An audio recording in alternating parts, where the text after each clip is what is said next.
Crónicas del Antropoceno, la época humana y sus consecuencias, narrada en tiempo real.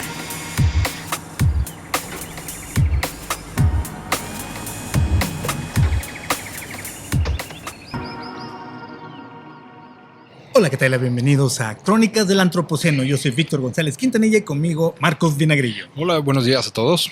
Pues estamos aquí una vez más platicando sobre el entorno que habitamos. Los seres humanos desde hace mucho tiempo que hemos ido adaptando, que hemos ido cambiando, que hemos ido impactando, pero también el que nos hemos llevado con nosotros, que hemos adaptado para que nos acompañe. El paisaje más antropocénico de todos, la ciudad, o nuestro barrio, nuestra colonia, nuestra calle, nuestra casa, tiene también algunos elementos de lo que nos encontramos en los otros paisajes durante las diferentes generaciones anteriores. Me estoy refiriendo a los jardines, a las plantas, incluso los animales, al pasto, a todos los materia vegetal que nos llevamos a acompañarnos para hacer que este paisaje antropocénico, a pesar de que lo que más tiene es concreto, acero, luces, plástico, todavía tenga mucho verde. ¿Por qué? Porque nos gustan los jardines, nos gusta lo verde, nos hace falta, al parecer incluso nos reconforta. Y todo esto lo digo porque vamos a platicar del paisajismo y sobre todo desde la relación que tenemos con las plantas, los animales, los jardines, los árboles, los entornos naturales que tratamos y propiciamos que estén a nuestro alrededor. Jardines, Marcos, antes de que empezáramos me revelaste una de las muchas cosas interesantes aquí, que etimológicamente jardín, en inglés garden, está relacionado con guardian. Sí, así es. La palabra jardín viene justamente de la misma etimología, la raíz etimológica de guardian, de guardar, cuidar. Precisamente porque es una palabra que surge con este objetivo, ¿no? Del espacio, de la naturaleza que uno cuidaba dentro de la casa. Y bueno, en general este tema del paisajismo es algo realmente muy del antropoceno, porque siempre que platicamos del museo hablamos del concepto de paisaje y ese es un momento para recordar un poco más de este concepto. Pensemos en el ecosistema, ¿no? Como esta estructura de relaciones entre las diferentes especies que por lo tanto, además de tener unas funciones estructurales, tiene una estética. Pensémoslo sin el humano. Pero ahora, cuando ponemos al humano, cuando pensamos al humano en la aparición en la historia del planeta, entonces nosotros tenemos una incidencia en esas estructuras, en esas dinámicas y por lo tanto en esas estéticas, ¿no? La presencia misma del humano transforma el entorno y a eso es a lo que llamamos el paisaje. Todo es decir que el paisaje es la relación histórica de la sociedad con el ambiente que la rodea y las transformaciones consecuentes de eso. El paisajismo básicamente es hacerse como responsable o cargo de eso y enfocarlas con un objetivo específico, ¿no? Sí, ahora, yo he escuchado por ahí que es importante, de hecho es vinculatorio legalmente, dejar espacios de área verde en las ciudades, en las colonias, en las construcciones, que todas las casas deberían de tener un pedacito de área verde, incluso un edificio tiene que tener un pedazo un poco más grande de área verde. Hay una medida recomendada internacionalmente por organismos internacionales de cuántos metros cuadrados de área verde debería de haber por habitante.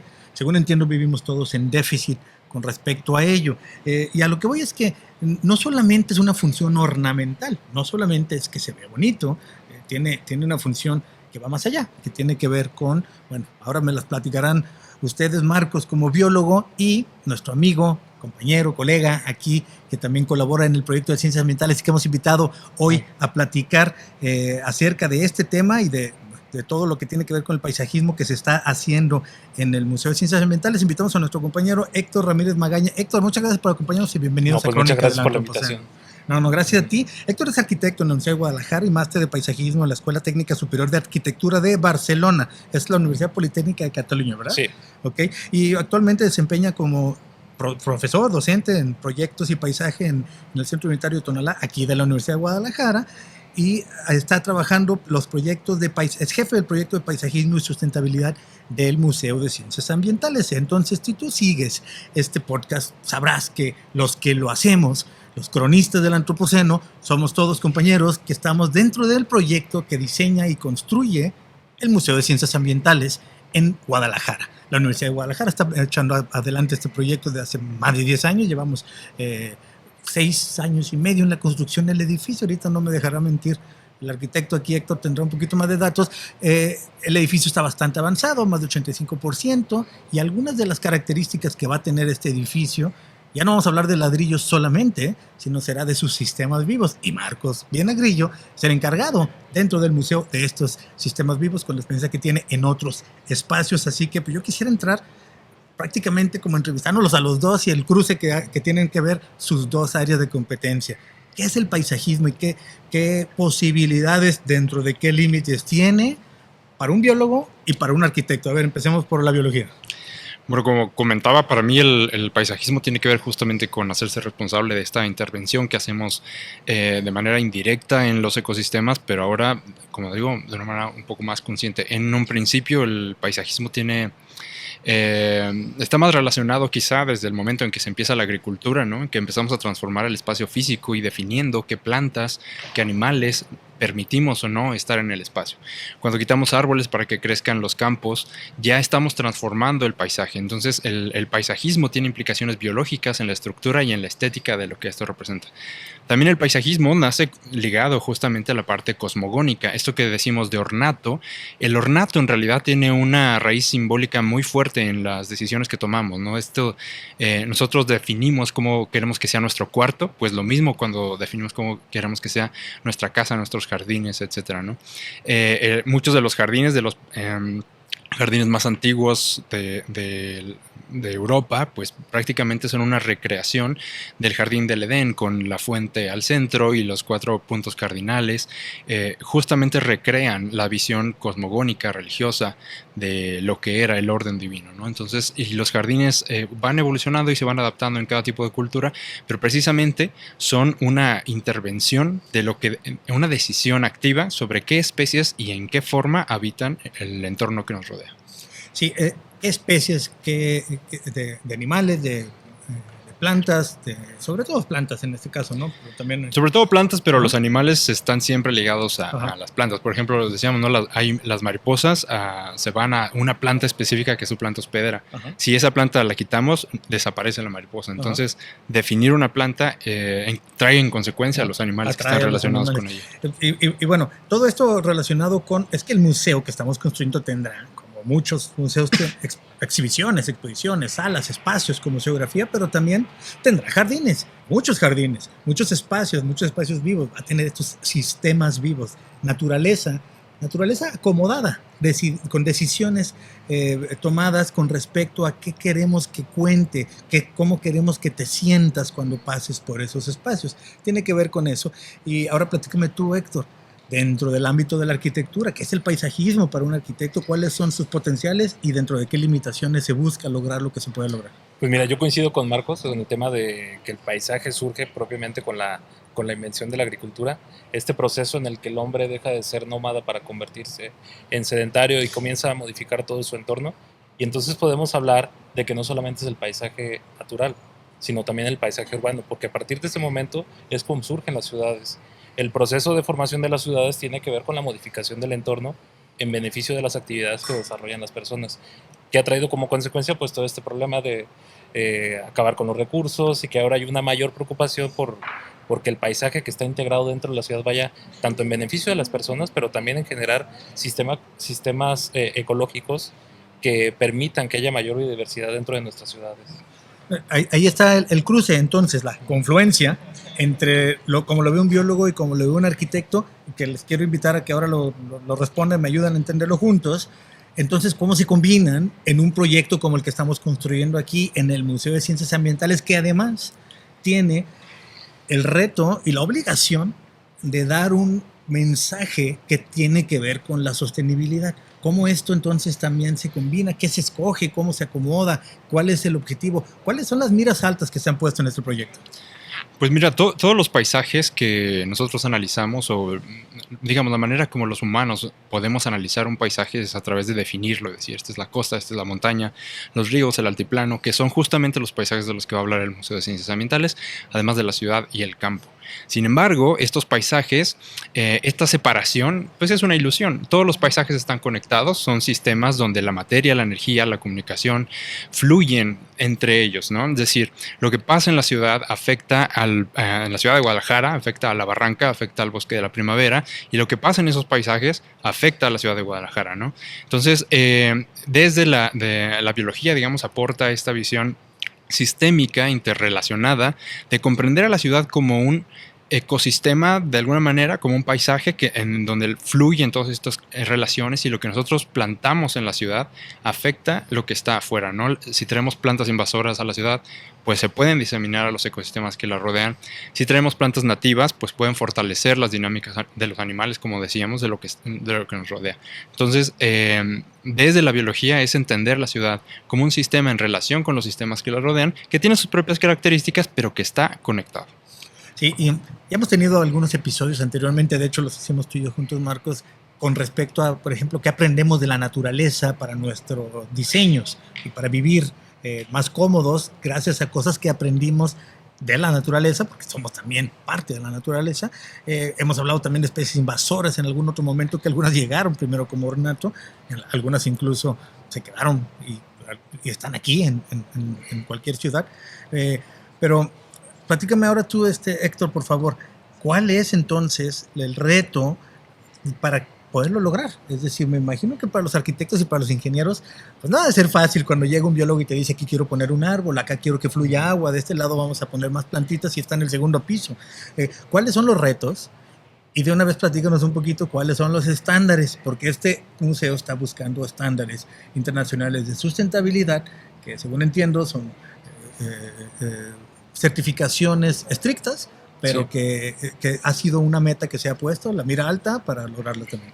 Bueno, yo creo que lo que comentaba Marcos, ¿no? Del tema de la ciudad, que pues uno como arquitecto tiene la obligación de crear un entorno habitable, y de eso se deben de incluir también las áreas verdes, pero no deben de ser esfuerzos aislados que existan. Ahorita yo hago un fraccionamiento, le pongo un jardincito y ya está, y el otro hace un fraccionamiento y pone el otro jardincito. Tiene que haber un esfuerzo de crear sistemas de ciudad dentro de la vegetación y que nos permita crear diferentes ecosistemas urbanos, que, como dice Marcos, todo este tema de las especies como las abejas, mariposas, pues también tienen una función sustantiva dentro del desarrollo biológico dentro de la ciudad, que permiten que haya una mayor biodiversidad.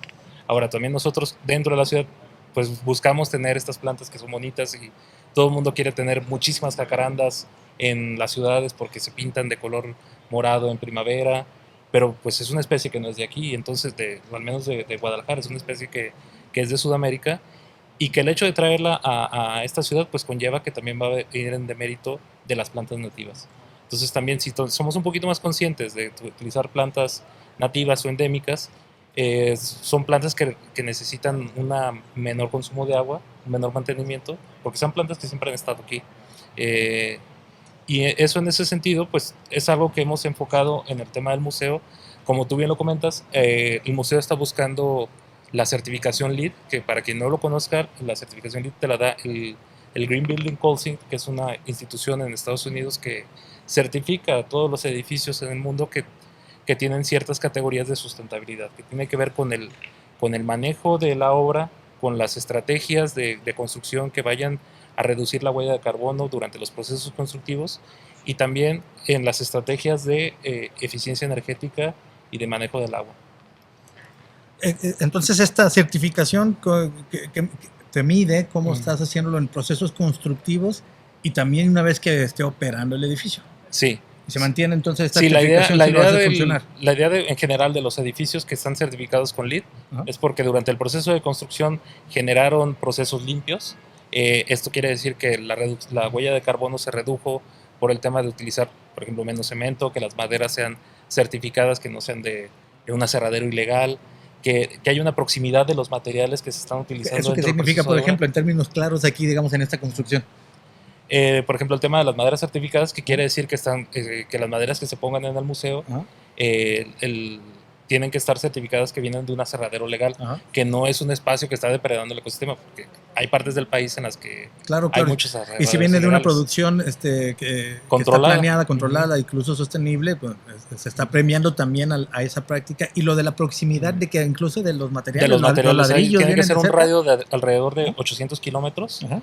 Y entonces, bueno, por ejemplo, el acero, pues lo tienes que traer en un radio más pequeño que 800 kilómetros. O sea que no podemos ir a comprar a China aunque salga más barato. No, porque al final el hecho de transportar todo el material desde China implica que vas a tener una mayor huella de carbono en el proceso de transporte. Ujú. Entonces, lo que se está buscando es, desde lo local, solucionar el problema constructivo y con las estrategias de eficiencia energética y de manejo del agua.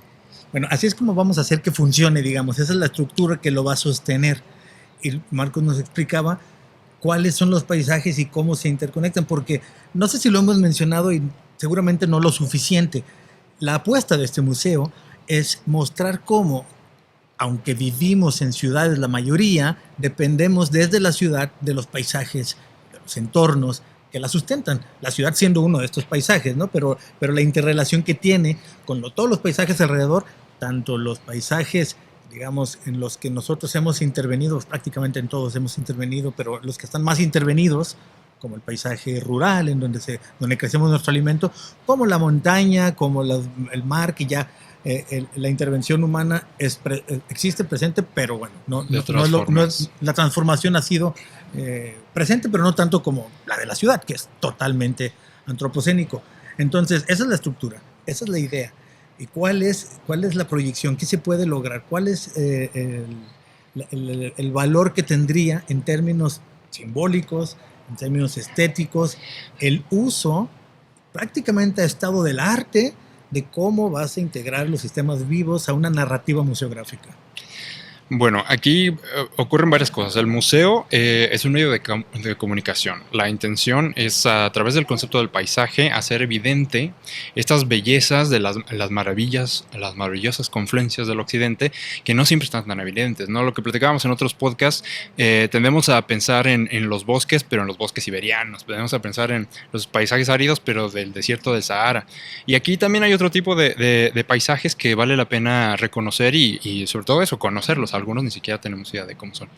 Es muy difícil decir, bueno, aquí empieza uno, aquí empieza otro, como decía, pero los hemos sistematizado en este grado de intervención, ¿no? Empezamos con la ciudad como el paisaje más tecnificado, donde hay mayor, digamos, cantidad de cemento por metro cuadrado, mayor cantidad de personas, mayor cantidad de otras tecnologías que no vamos a ver hacia los paisajes silvestres, ¿no? Entonces la ciudad sería el centro, porque además también es el foco analítico del museo para comprender la ciudad e inspirar la conservación de la naturaleza que la sustenta. Entonces la ciudad va al centro.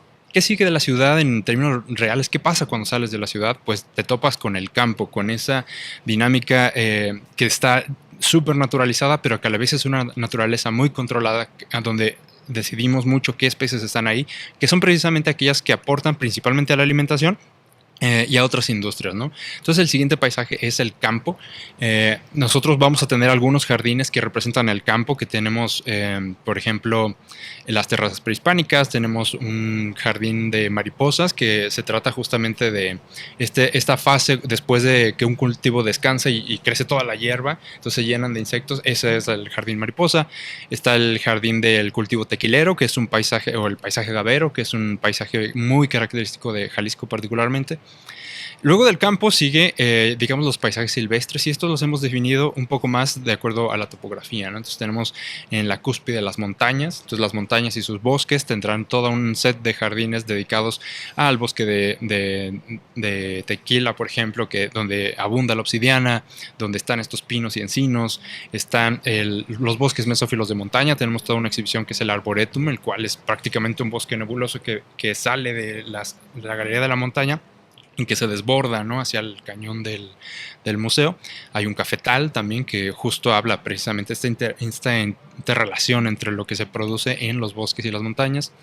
Esta la costa prácticamente por la representación de todas las palmeras, de todas las dunas costeras, el antiguo comercio de conchas. Tenemos el paisaje del altiplano árido, donde precisamente está conectado con lo del paisaje gavero, pero que también está la parte de la minería, de la ganadería, de las cactáceas. Y tenemos el paisaje de ríos y lagos, que está representado con algunos jardines, como el jardín de lluvia, que es precisamente un punto donde se va a estar captando agua de lluvia, aunque hay varios pozos de absorción en todos los jardines. Tenemos un pequeño jardín que es el del lago, que está en la azotea, porque bueno, además los jardines del museo no se limitan solamente a los jardines de sitio, que son aquellos que rodean la planta baja, sino que hay jardines en cada una de las terrazas a nivel medio y un gran jardín abierto en la azotea, que es como un mirador gratuito. Entonces eso, en todos ellos se replica una y otra vez este concepto de la ciudad rodeada por el campo, y ya conectado con los paisajes silvestres. Sí, este jardín que va a haber en la azotea, a mí me gusta mucho decir que es como un parque, ¿no? Porque pues, para empezar la planta o la superficie que cubre el edificio es bastante grande, bien pudiera parecer una manzana de una ciudad y va a estar cubierta en gran parte de esa superficie de plantas, es decir, va a ser como un parque público a 24 metros de altura. Y además se ve todas las ciudades de ahí arriba, ¿no? Entonces va a estar cubierto por arriba, por los lados, de diferentes paisajes, jardines representados, paisajes representados en sus jardines, además de un jardín que ya estamos a punto de poner en marcha, que es otro que también, en las limitaciones de espacio y de que no había el sustrato ideal, se puso a andar ya un jardín. Platícanos tantito de eso. Bueno, el jardín educativo, ese es un espacio, digamos, que se anexó después. Es un área del Centro Cultural Universitario que inició siendo un vaso captador de agua de lluvia. Actualmente tiene un pequeño bosque que surgió de esos niveles de humedad y que se está diseñado para que sea un huerto urbano. Entonces, en ese huerto urbano las personas van a conocer un poco más de cómo se produce alimento en las ciudades, y tiene que ver con justamente el paisaje del campo y de la ciudad, pero este es un proyecto que va más hacia el desarrollo comunitario, entonces va a tener otro tipo de programación. Pero yo creo que de las cosas más desafiantes de este museo ha sido justamente la azotea. No sé, Héctor, seguramente te ha tocado, sobre todo, por ejemplo, lo de los árboles o la impermeabilizada. Sí, a ver, es que cuando uno se imagina la azotea, pues tienes que tener una serie de características para proteger la museografía. Nosotros no podemos permitir que caiga una gota de agua. Sí, no puede haber goteras.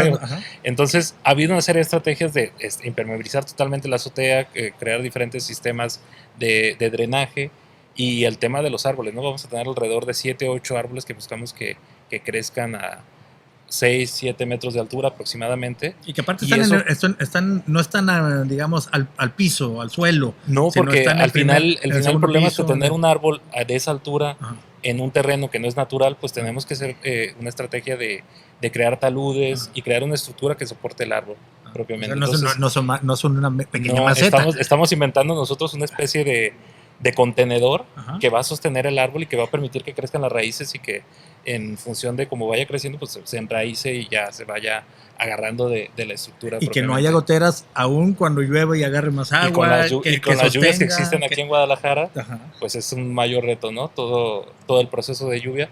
Que además esta agua la vamos a aprovechar para infiltrarla al subsuelo. En la parte de la planta baja vamos a conducir todas las aguas y semifiltrar, porque gran parte del problema que existe en la ciudad con el tema del agua, pues es la desecación de los mantos freáticos. Entonces el museo está buscando también solucionar de una manera constructiva esa situación.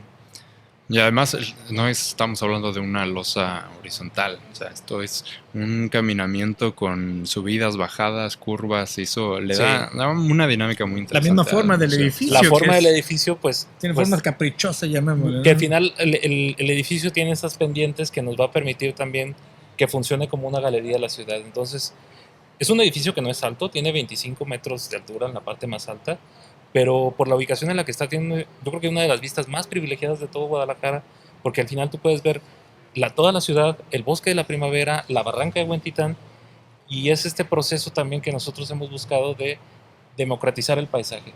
No hay edificios hasta este momento en Guadalajara, de todas las nuevas construcciones que se están haciendo, que tenga un mirador para las personas, para que puedas apreciar tú la ciudad y todos los límites que existen, ¿no? También la ciudad no se ha desparramado de forma indiscriminada, porque hay ciertos límites que le dicen a la ciudad, pues hasta aquí llegas, ¿no? La barranca y el bosque de la primavera por otro lado. Entonces, no hay estos espacios, y el museo lo que busca es que se puedan aprovechar las azoteas para eso. Que según entiendo es una de las características de la firma arquitectónica que diseñó el museo? ¿Es Snøhetta la Snøhetta, firma? que es un Platícanos. estudio de origen noruego que tiene oficinas en diferentes partes del mundo, en Nueva York, en París, también en Oslo. Ellos, pues la obra principal que han hecho es el Teatro de la Ópera de Oslo, han hecho también la Biblioteca de Alejandría, y nosotros estamos muy contentos porque esta sería la primera obra arquitectónica de Snøhetta en Latinoamérica. Y, oye, pues ya que estamos hablando de Snøhetta Internacional y la relación con esta firma pues de nivel, como ya lo platicaste, la Ópera de Oslo es un edificio que también uno puede caminar por la azotea fácilmente con una pendiente no muy pronunciada que puedes subir sin que te pese. Pero platícame, Héctor, porque pues hay que decirlo, este proyecto ha tenido ya algunos resultados antes de que siquiera se ejecute. El proyecto mismo ha tenido eco en varios lugares y pues bueno, precisamente la semana pasada supimos de un tercer galardón internacional al proyecto. Platícanos rápidamente eso.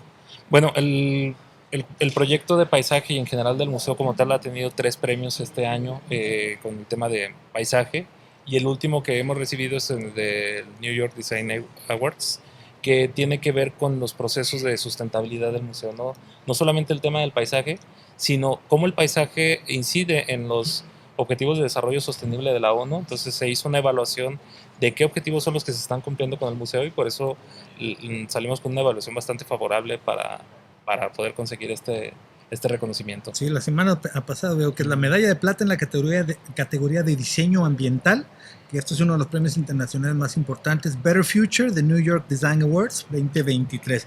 Y es de hecho el tercer galardón, porque antes fue el DNA Paris Design Awards, también 2023, y el Architecture and Design Community Awards 2023. Bueno, premios al paisajismo, menciones, galardones internacionales por el proyecto que se va a ejecutar, que todavía no se ejecuta, pero que está planeado aquí.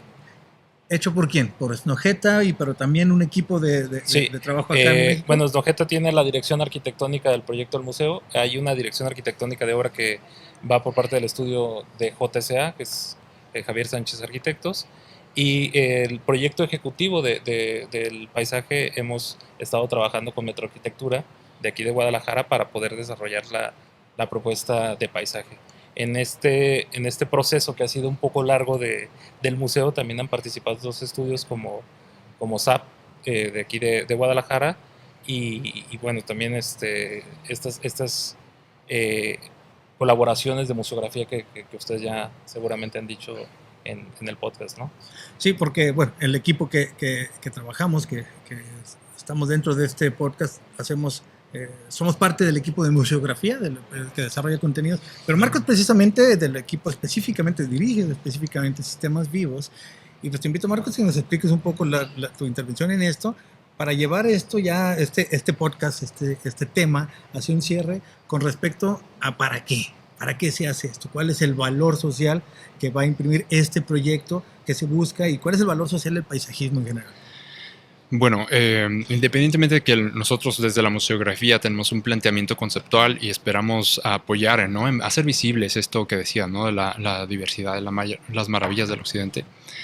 El paisajismo urbano, además, en particular, no es algo que podamos decir que 2 o 3 personas hacen. Esto es una construcción social. Todos lo hacemos todo el tiempo, cada vez que traemos una planta, cuidamos una planta, respetamos una planta, colaboramos en la construcción social del paisaje. Incluso el color de nuestra casa abona a la estética conjunta de todo lo que es la ciudad, ¿no? Entonces, el paisajismo es precisamente, y en particular del museo, es dar una paleta distinta, es dar una opción distinta, es abonar en la estética, es traer al espacio público visible aquello que habita en los espacios silvestres y que no siempre conocemos. Van a ver las personas la biodiversidad de agaváceas que se aprovechan en el occidente, van a conocer las palmeras de otras regiones del occidente, van a conocer el bosque nebuloso, es decir, hay muchos aspectos que se van a hacer visibles, pero esto también suma en las prácticas de la sociedad. Los jardines, los parques, los camellones, los huertos urbanos y cualquier área verde dentro de la ciudad aportan muchos sentidos ambientales. Por ejemplo, decíamos en la captación de agua de lluvia, en la reducción de la sensación térmica, en la reducción del sonido, en la captación de CO2, en la acumulación de biodiversidad, de mariposas, de aves, ambientalmente, ¿no? Socialmente también tienen efectos. Sabemos que el color verde per se reduce la presión cardíaca, reduce te ayuda a tranquilizarte básicamente, ¿no? Está rodeado de cortisol, del verde, del estrés, de ansiedad. Nos ayuda, nos permite tener una vida más relajada, más tranquila. Son espacios públicos de encuentro, es en el parque donde te topas al vecino, al amigo, a los jóvenes, a gente con quien no estarías conviviendo dentro de tu casa, ¿no? O en tu trabajo. O sea, es un espacio que permite que la comunidad se integre, se relacione, se conozca, conviva, se ejerciten las reglas de la sociedad, de la comunión, del respeto de la comunicación, etcétera, ¿no? Estos espacios son indispensables en eso, en la construcción social de la comunidad.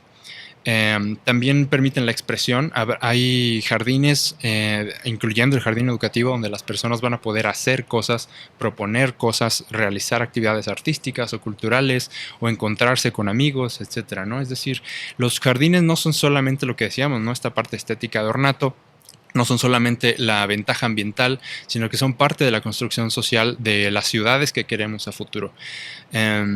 Justamente hace rato que mencionaba la jacaranda, nosotros acabamos de plantar una jacaranda en el jardín educativo, precisamente por eso, porque es un árbol que se ha llevado a todo el planeta. Si se meten a la plataforma naturalista y buscan en el mapa dónde hay jacarandas, se van a encontrar jacarandas en Japón, en Rusia, en Estados Unidos, y vienen del norte de Argentina. Entonces, de alguna manera, ese es un símbolo de cómo el humano busca color en las ciudades, ¿no? En los años 60, más o menos, que dijeron, nos falta ver este cambio, ver esta explosión de flores que no se notaba. No queremos, aunque no parezca, no queremos que las ciudades sean estos espacios estériles, grises. Queremos sentir la transformación del tiempo.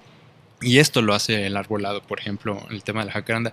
Y un dato curioso, y la otra razón por la que la escogimos, es porque a pesar de ser una especie sumamente distribuida en el planeta, de donde viene, en el norte de Argentina, su población está vulnerable en la lista roja de especies en peligro de extinción. La jacaranda la jacaranda nativa, la de allá de Argentina, está en peligro de extinción, por así decirlo. Está en todo el mundo, pero de donde viene está en peligro. Estamos devastando su ecosistema natural. Y de hecho, la palabra jacaranda viene de un vocablo guaraní que significa flor aromática, y el aroma de la jacaranda no se percibe en las ciudades, por lo que posiblemente sea como el chile de Yagualica, que solo en su tierra se comporta como es, ¿no? Solo pica, solo es enchiloso cuando viene de Yagualica, pero el que viene de China, más barato, pero no pica igual. Sí.